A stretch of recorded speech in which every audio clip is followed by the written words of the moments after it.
อดไก่เห็นนี่อยากกินไก่ทอดเนี่ยไปซื้อไก่ไห้ว่าสันเนี่ยไปซื้อไก่ให้มาไห้ว่าสันหิวเข่าคือเดี๋ยวพวกพี่น้องอาบน้ำอาบท่าเรียววันนี้ออกมาหาแม่โมเห็นมันมาว่นตัวหน่อยนี่ไห้เอาจ้ะเขาบอลละไห้ว่าสันนี่เป็นแบบเนี้ยเพิ่นหมดส่วนเพราะว่ามันหนาวเพราะว่าแม่ให้หลานหนาวถึงแม่งความเดียว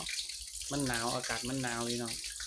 เพิ่นอาบน้ำแต่หัวเว้นแล้ววันนี้แม่เพิ่นลืมซื้อไก่ให้ม้าน้อย2 ตัวไปกลับไปซื้อไก่ให้ม้า2 ตัว